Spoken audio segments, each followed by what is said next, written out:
Hello साथियों, मैं अमित वर्मा आपका स्वागत करता हूं आपके अपने यूट्यूब चैनल यूपीएससी एनसीईआरटी में।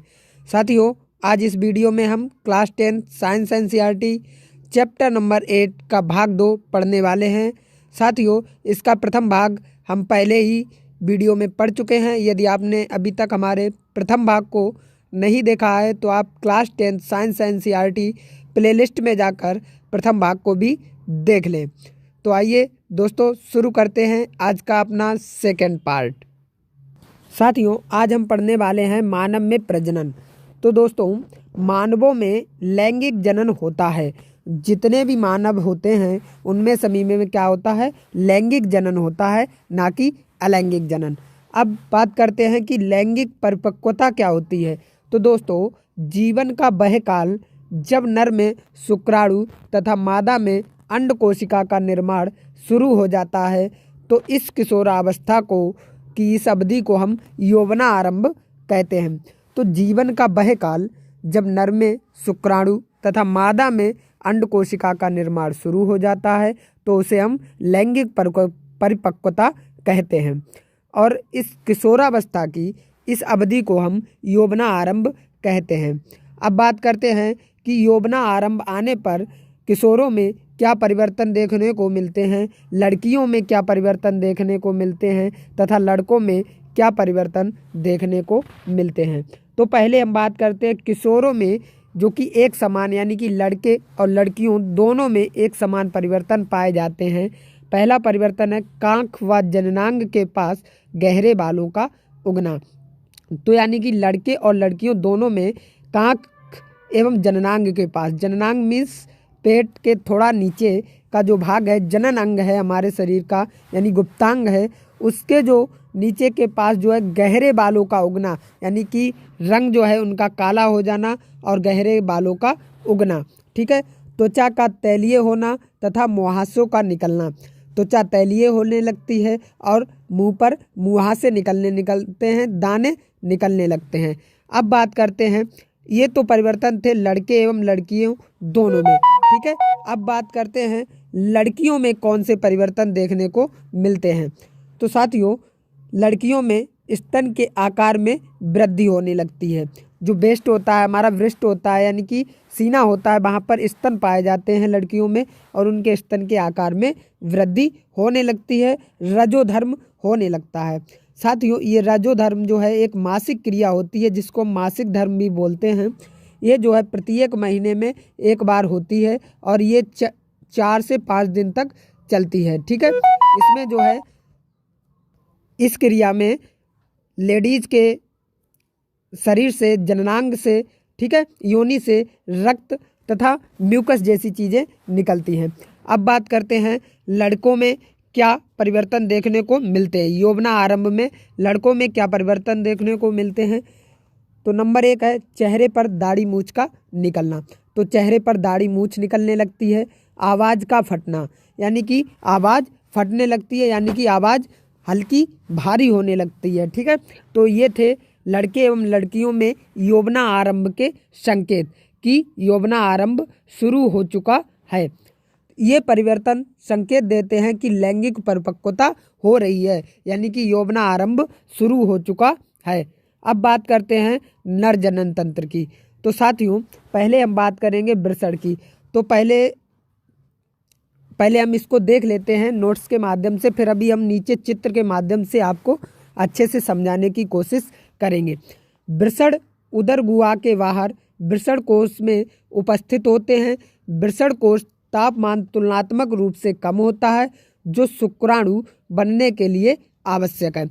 साथियों, अब हम चित्र में देख लेते हैं वृषण कहाँ पर पाए जाते हैं। जैसा कि आप चित्र में देख रहे हैं, ये हमारे वृषण होते हैं, ठीक है, जो कि जननांग के नीचे पाए जाते हैं और ये जोड़े के रूप में पाए जाते हैं, यानी कि 2 वृषण पाए जाते हैं और इनका तापमान जो है हमारे शरीर की तापमान की अपेक्षा कम होता है।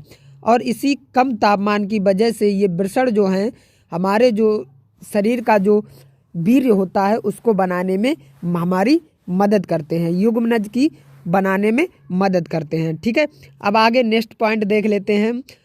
नेक्स्ट पॉइंट में है नर युग्मक शुक्राणु यानी कि शुक्राणु यहीं पर बनते हैं, कहाँ पर, वृषण में बनते हैं। ठीक है, वृषण ग्रंथि टेस्टोस्टेरोन हार्मोन उत्पन्न करती है और टेस्टोस्टेरोन के कार्य क्या हैं, शुक्राणु उत्पादन का नियंत्रण करना, लड़कों में यौवनावस्था का परिवर्तन करना। तो साथियों देख लेते हैं वृषण ग्रंथि और वृषण ग्रंथि के कार्य। तो ये जो यहाँ पर दी गई है साथियों वृषण ग्रंथि, ठीक है, ये वृषण ग्रंथि के द्वारा क्या होता है, हमारे जो शुक्राणु बनते हैं, उन शुक्राणुओं का नियंत्रण करना कि शुक्राणु कम तथा अधिक मात्रा में ना बन पाएँ। ठीक है, तो इनका नियंत्रण करती है और यौवना आरंभ में होने वाले परिवर्तनों पर भी नियंत्रण करती है। अब बात करते हैं शुक्रवाहिनी की। तो साथियों शुक्रवाहिनी का कार्य होता है, ये शुक्राणुओं को वृषण से शिशन तक पहुंचाती है। ये शुक्रवाहिनी का कार्य क्या होता है साथियों, शुक्राणुओं को कहाँ से, वृषण से शिशन तक पहुंचाना। जैसा कि आप ये देख पा रहे हैं, ये पतली पतली जो नली गई हुई है, ठीक है, ये क्या करती है, शुक्राणुओं को शिशन तक पहुंचाती है। ये साथियों हमारा शिशन अंग बना हुआ है। ठीक है, तो यहाँ वृषण से लेकर जो नली बनी हुई है इसको हम बोलते हैं शुक्रवाहिनी। ये क्या काम करती है, शुक्राणुओं को शिशन अंग तक पहुंचाती है। ठीक है, अब बात करते हैं मूत्र मार्ग की। यह मूत्र और वीर्य दोनों के बाहर जाने का मार्ग है। जो मूत्र मार्ग होता है यह वीर्य और मूत्र दोनों के बाहर जाने का मार्ग है। बाहरी आवरण के साथ इसे शिशन कहते हैं और बाहरी आवरण के साथ इसे शिशन बोलते हैं। लेकिन जो आंतरिक इसकी जो नली है, ये जो रेड कलर की आपको दिख रही है, इस नली को हम बोलते हैं मूत्र मार्ग। क्या बोलते हैं, मूत्र मार्ग, और इसके इस बाहरी आवरण को हम शिशन बोलते हैं। ठीक है साथियों, आइए आगे देख लेते हैं संबंधित ग्रंथियाँ। जो इससे संबंधित ग्रंथियाँ हैं, शुक्राशय ग्रंथि तथा प्रोस्टेट ग्रंथि अपने स्राव जो है शुक्रवाहिनी में डालते हैं। इससे क्या होता है, शुक्राणु तरल माध्यम में आ जाते हैं। यह माध्यम उन्हें पोषण प्रदान करता है। जो साथियों ये यहाँ पर शुक्राशय ग्रंथि दी गई है, जैसा कि आप देख पा रहे हैं चित्र में, ये शुक्राशय ग्रंथि दी गई है, ये क्या करती है, और यहाँ पर प्रोस्टेट ग्रंथि दी गई है, ये अंदर। ठीक है, तो ये क्या करती है, ये जो है हमारे जो शुक्राणु बनते हैं उनको जो है पोषण प्रदान करती है। क्या प्रदान करती है, पोषण प्रदान करती है और उनको तरलीय माध्यम प्रदान करती है। ठीक है, अब बात करते हैं उनके स्थानांतरण में सहायता भी करती है। क्या करती है, उनके स्थानांतरण में सहायता करती है। शुक्राणु तथा ग्रंथियों का स्राव मिलकर वीर्य बनाते हैं। जो शुक्राणु और जो ग्रंथियों का स्राव मिलता है, यानी प्रोस्टेट ग्रंथि और शुक्राशय ग्रंथि का जो स्राव होता है वो मिलकर क्या बनाते हैं, वीर्य बनाते हैं। ठीक है, जिससे कि एक नए बच्चे का जन्म होता है, नए बेबी का जन्म होता है। ठीक है, आइए ये था हमारा नर जनन तंत्र। अब बात करते हैं मादा में जनन तंत्र। तो मादा में जनन तंत्र के लिए गर्भाशय नामक एक अंग होता है। ठीक है, इसको भी अभी हम नीचे चित्र के माध्यम से समझेंगे। पहले देख लेते हैं अंडाशय। अंडाशय क्या होता है, तो मादा युग्मक अथवा अंड कोशिका का निर्माण अंडाशय में होता है। जो मादा युग्मक होता है तथा अंड कोशिका जिसे बोलते हैं का निर्माण अंडाशय में होता है। लड़की के जन्म के समय ही अंडाशय में हजारों अपरिपक्व अंड होते हैं। तो आप जैसा कि जानते हैं, लड़की के जन्म के समय ही उसमें हजारों अंडाशय में अपरिपक्व अंड पाए जाते हैं, वो परिपक्व नहीं होते हैं। और वो परिपक्व कब होते हैं, वो यौवना आरंभ की अवस्था में परिपक्व होने लगते हैं। ठीक है, तो जो कुछ अंड होते हैं वो यौवना आरंभ की अवस्था में परिपक्व होने लगते हैं। ठीक है, और दो में से एक अंडाशय द्वारा हर महीने एक परिपक्व अंड उत्पन्न किया जाता है।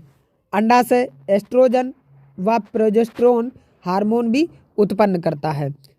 ठीक है साथियों, अब बात करते हैं अंडवाहिका। इसका क्या कार्य होता है, फैलोपियन ट्यूब जिसे बोलते हैं। ठीक है, अंडाशय द्वारा उत्पन्न अंड कोशिका को गर्भाशय तक स्थानांतरण करती है। अंड कोशिका व शुक्राणु का निषेचन यहाँ पर होता है। तो आइए साथियों चित्र के माध्यम से हम देख लेते हैं और समझ लेते हैं। जैसा कि आप चित्र में देख पा रहे हैं, ये है हमारी अंड कोशिका। तो साथियों यहाँ पर अंडाशय में ही, ठीक है, क्या आता है, गर्भ का निषेचन होता है। क्या होता है, गर्भ का निषेचन भी यहीं पर होता है। यहाँ पर क्या होती है, जो हमारा वीर्य आता है, ठीक है, वो कहाँ पर, गर्भाशय में आता है। गर्भाशय से फिर अंडवाहिका से होते हुए हमारे गर्भाशय में पहुंचता है। कहाँ पे पहुंचता है, ये रहा गर्भाशय में, ठीक है। गर्भाशय में पहुंचता है और जहाँ पर क्या होता है, एक नए बेबी का निर्माण होता है, ठीक है। गर्भाशय यह एक थैलीनुमा संरचना है जहाँ पर शिशु का विकास होता है और गर्भाशय ग्रीवा द्वारा योनि में खुलता है। अब जो हमारा गर्भाशय है ये किस अंग के द्वारा, ये आप देख पा रहे हैं चित्र में, ये गर्भाशय हमारा है। ये चित्र जो देख पा रहे हैं ये पूरा हमारा गर्भाशय है। ये गर्भाशय जो है ग्रीवा के द्वारा, इस ग्रीवा के द्वारा सीधे डायरेक्ट कहाँ पे खुलता है, योनि में खुलता है जाकर, ठीक है। अब बात करते हैं जब अंड कोशिका का निषेचन होता है तब क्या होता है, तो देख लेते हैं। निषेचित अंड युग्मनज कहलाता है। जो निषेचित अंड होता है, ठीक है, उसे हम क्या कहते हैं, युग्मनज कहते हैं। और निषेचन किसे बोलते हैं, जब नर मादा का मिलन यानी कि नर मादा की मीटिंग को हम निषेचन बोलते हैं, ठीक है। और जो निषेचित अंड होता है उसे हम युग्मनज कहते हैं। जो गर्भाशय में रोपित होता है, कहाँ पर, गर्भाशय में रोपित कर दिया जाता है। गर्भाशय में रोपण के पश्चात युग्मनज में विभाजन होता है व विभेदन होता है तथा भ्रूण का निर्माण होता है। तो साथियों, भ्रूण का जो निर्माण होता है वो कहाँ पर होता है, गर्भाशय में होता है, ठीक है। कहाँ पे होता है, गर्भाशय में ही भ्रूण का निर्माण होता है, ठीक है। प्लेसेंटा यह क्या है, यह एक विशिष्ट ऊतक है जिसकी तस्तरी नुमा संरचना गर्भाशय में धसी होती है। इसका मुख्य कार्य माँ के रक्त से ग्लूकोज, ऑक्सीजन आदि भ्रूण को प्रदान करना, ठीक है। तो जो माँ के रक्त से ग्लूकोज, ऑक्सीजन यानी जितने भी पोषण तत्व हैं वो प्रदान करता है कौन, प्लेसेंटा, ठीक है। भ्रूण द्वारा उत्पादित अपशिष्ट पदार्थों का निपटान भी कौन करता है, प्लेसेंटा। यह एक ऐसा ऊतक है जो कि माता के शरीर से, माँ के शरीर से और उस भ्रूण के शरीर को ज्वाइंट करता है। कहाँ से, ये आपने देखा होगा बच्चे के जन्म के समय बच्चे की नाभि में एक नली टाइप की एक जुड़ी रहती है, ठीक है। वो माँ के शरीर से जुड़ी रहती है, जिससे माँ के रक्त से जुड़ी रहती है, जिससे कि बच्चा जो है ग्लूकोज, ऑक्सीजन, ठीक है, तथा भ्रूण द्वारा जो भी अपशिष्ट पदार्थ होते हैं उसका निपटान होता रहता है, ठीक है। यह इसे हम बोलते हैं, इस नली को जो नाभि से जुड़ी रहती है उसको हम प्लेसेंटा बोलते हैं साथियों। क्या बोलते हैं, प्लेसेंटा बोलते हैं, ठीक है। अब बात करते हैं अंड के निषेचन से लेकर शिशु के जन्म तक के समय को गर्भकाल कहते हैं। जो अंड का निषेचन होता है उस समय से लेकर जन्म के समय तक को हम गर्भकाल बोलते हैं। इसकी अवधि लगभग 9 महीने की होती है। 9 महीने मीन्स 270 दिन, 270 दिन प्लस माइनस 10 दिन, ठीक है, 10 दिन कम या ज़्यादा, ठीक है। और साथियों अब हम बात कर लेते हैं जब अंड का निषेचन नहीं होता है। जब अंड का निषेचन होता है तब तो गर्भाशय में बच्चा रोपित हो जाता है और बच्चे का जन्म होता है। जब अंड का निषेचन नहीं होता है तब क्या होता है, तो हर महीने गर्भाशय खुद को निषेचित अंड प्राप्त करने के लिए तैयार करता है। जो हमारा गर्भाशय होता है, मादा का जो गर्भाशय होता है वो खुद को निषेचित अंड प्राप्त करने के लिए हर महीने तैयार करता है, जो कि रजोधर्म क्रिया, ठीक है। गर्भाशय की भित्ति मांसल एवं स्पॉन्जी होती है। कैसी होती है, मांसल और स्पॉन्जी होती है। यह भ्रूण के विकास के लिए भी बहुत जरूरी है। इसका मांसल और स्पॉन्जी होना भ्रूण के लिए बहुत ही आवश्यक है। यदि निषेचन नहीं होता है तो इस भित्ति की भी कोई आवश्यकता नहीं रहती। जो भित्ति हर महीने गर्भाशय तैयार करता है, इस भित्ति की भी कोई आवश्यकता नहीं होती यदि निषेचन नहीं होता है। अतः यह परत धीरे धीरे टूटकर योनि मार्ग से रक्त एवं म्यूकस के रूप में बाहर निकलती है, ठीक है। यह चक्र लगभग 1 महीने का समय लेता है तथा इसे ऋतुस्राव अथवा रजोधर्म कहते हैं। ये हर महीने जो है ऋतुस्राव अथवा रजोधर्म के माध्यम से निकल जाता है, ठीक है। और ये जो ऋतुस्राव और रजोधर्म की क्रिया है मादा में 40 से 50 वर्ष की उम्र तक ही देखने को मिलती है और 40 से 50 वर्ष की उम्र के बाद अंडाशय से अंड का उत्पादन होना बंद हो जाता है। फलस्वरूप रजोधर्म बंद हो जाता है, जिसे रजोनिवृत्ति कहते हैं, ठीक है। तो ये क्वेश्चन काफ़ी पूछ लिया जाता है, रजोनिवृत्ति किसे कहते हैं, ठीक है, इंपॉर्टेंट है, देख लीजिए। अब बात करते हैं जनन स्वास्थ्य की। तो जनन स्वास्थ्य का अर्थ यहाँ पर ये है कि आप जब नर व मादा का मिलन होता है, यानी नर मादा की मीटिंग होती है, तो इन मीटिंग प्लेसों में क्या होता है, काफ़ी जो है शुद्धियाँ पाई जाती है। ठीक है, और इन मीटिंग प्लेस के मिलने से क्या होता है, काफ़ी रोग उत्पन्न हो जाते हैं। ठीक है, तो इन रोगों से कैसे बचा जाए, ठीक है, या कौन कौन से रोग जो है मानव को हो जाते हैं वो देख लेते हैं। जनन स्वास्थ्य का अर्थ है जनन से संबंधित सभी आयाम जैसे शारीरिक, मानसिक, सामाजिक एवं व्यावहारिक रूप से स्वस्थ होना। ठीक है, बात कर लेते हैं रोगों का लैंगिक संचरण, STDs, यानी कि सेक्सो ट्रांसमिटेड डिजीज। ठीक है, अनेक रोगों का लैंगिक संचरण भी हो सकता है, जैसे जीवाणु जनित रोग, ठीक है, यानी कि बैक्टीरियाज रोग। ठीक है, बैक्टीरिया से होने वाले रोग कौन कौन से होते हैं, गोनेरिया, सिफिलिस, विषाणु जनित रोग यानी कि वायरस जनित रोग। ठीक है, मस्सा एवं HIV एड्स। ठीक है, HIV एड्स तो आपने काफ़ी सुना ही होगा। ठीक है, ये क्या होता है, इसी से होता है। ठीक है, यदि जब लोग सेक्स करते हैं तो HIV एड्स, मस्सा, गोनेरिया, सिफिलिस ये जो है काफ़ी रोग हो जाते हैं। तो इन रोगों से कैसे बचाव किया जा सकता है, तो साथियों कंडोम के उपयोग से इन रोगों का संचरण कुछ सीमा तक रोकना संभव है। यदि हम कंडोम का उपयोग करके जो है ये सेक्स करते हैं तो जो है इन रोगों को कुछ सीमा तक रोका जा सकता है। गर्भरोधन, गर्भधारण को रोकना गर्भरोधन कहलाता है, यानी कि गर्भधारण को रोकना ही क्या कहलाता है, गर्भरोधन कहलाता है। ठीक है, ये 1 वर्ड में पूछ लिया जाता है। ठीक है, ऑब्जेक्टिव टाइप में क्वेश्चन। ठीक है, अब बात करते हैं गर्भरोधन के प्रकार, यानी गर्भरोधन यानी गर्भ को कितने प्रकारों से रोका जा सकता है। तो नंबर 1 है हमारा यांत्रिक अवरोध। ठीक है, शुक्राणु को अंड कोशिका तक नहीं पहुंचने दिया जाता है। तो यांत्रिक अवरोध में क्या होता है, शुक्राणु को अंड कोशिका तक नहीं पहुंचने दिया जाता है, यानी कि जो शिशन से हमारे शुक्राणु निकलते हैं उसको अंड कोशिका तक पहुंचने ही नहीं दिया जाता है। ठीक है, उदाहरण के लिए शिशन को ढकने वाले कंडोम के द्वारा, योनि में रखे जाने वाले सर्वाइकल कैप के द्वारा, या तो हम नर के शिशन पर कंडोम लगा दें या हम मादा की योनि में सर्वाइवल कैप लगा दें, तो जिससे कि जो शुक्राणु है वो अंड कोशिका तक ना पहुंच पाए, तो इसको हम बोलते हैं यांत्रिक अवरोध। ठीक है, अब बात करते हैं रासायनिक तकनीकी के द्वारा गर्भरोधन। तो इसमें क्या होता है, मादा में अंड को ना बनने देना। क्या होता है, मादा में अंडे को ना बनने देना।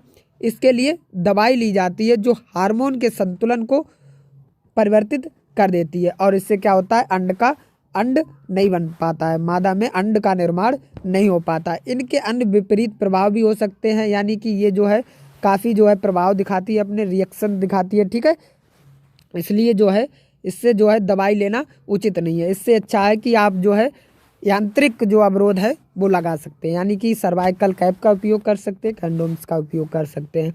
अब बात करते हैं IUCD यानी कि इंट्रा यूटेराइन कॉन्ट्रासेप्टिव डिवाइस।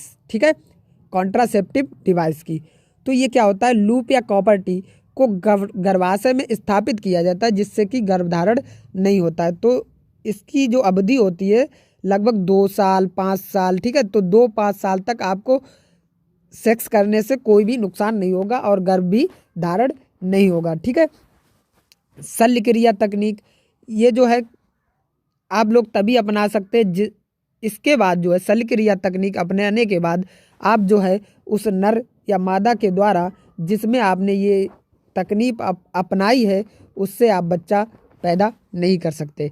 ठीक है, तो नंबर 1 है नसबंदी। ठीक है, पुरुषों में शुक्र वाहिकाओं को रोककर उसमें से शुक्राणुओं के स्थानांतरण को रोकना। आप क्या कर दें, जो पुरुषों में शुक्र वाहिकाएं होती हैं यानी शुक्राणुओं को ले जाने वाली जो वाहिकाएं होती हैं जो शुक्राणु को एक स्थान से दूसरे स्थान तक ले जाती है और शिशन अंग तक लाकर मादा के जननांग में जो पहुंचाती हैं, उन शुक्र वाहिकाओं को पर ही आप रोक लगा दें, यानी काट कर उनको। ठीक है, या फिर उन पर रोक लगाकर जो है उनका स्थानांतरण ही बंद कर दें, जिससे कि जो शुक्राणु हैं मानव शरीर से यानी कि नर शरीर से मादा शरीर में पहुंचने से रोक देंगे आप, तो फिर भ्रूण का निर्माण कैसे होगा, कैसे शुक्राणु मादा तक पहुंच पाएंगे। और जब शुक्राणु मादा तक नहीं पहुंच पाएंगे, मादा के अंडाशय तक नहीं पहुंच पाएंगे, तो भ्रूण का निर्माण ही नहीं होगा। तो आइए अब सेकंड पॉइंट की बात करते हैं, ट्यूबेक्टोमी, जो कि महिलाओं में अंड वाहिनी को अवरुद्ध कर देता है, जो कि क्या कर देता है, जिस प्रकार से पुरुषों में शुक्राणुओं को रोक देता है उसी प्रकार से महिलाओं में ये अंड वाहिनी को रोक देता है और अंड के स्थानांतरण को रोक देता है। ठीक है, जिससे कि भ्रूण का निर्माण नहीं हो पाता है। अब बात करते हैं भ्रूण हत्या की। तो भ्रूण हत्या आप जानते ही हैं, मादा में भ्रूण को गर्भाशय में ही मार देना भ्रूण हत्या कहलाती है। यानी कि मादा के गर्भ में भ्रूण का निर्माण हो चुका है और उसको गर्भाशय में ही मार देना क्या कहलाता है, भ्रूण हत्या कहलाता है। एक स्वस्थ समाज के लिए संतुलित लिंग अनुपात आवश्यक है। एक स्वस्थ समाज के लिए एक संतुलित लिंग अनुपात आवश्यक है।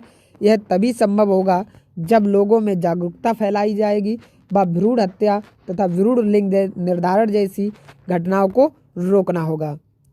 तो साथियों, ये था आज का मेरा टॉपिक, जीव जनन कैसे करते हैं। यदि आपको मेरा वीडियो अच्छा लगा हो तो वीडियो को लाइक करके, चैनल को सब्सक्राइब करके वीडियो को शेयर कर दिया करो। ठीक है साथियों, तो मिलते हैं नेक्स्ट वीडियो में, नेक्स्ट पार्ट में।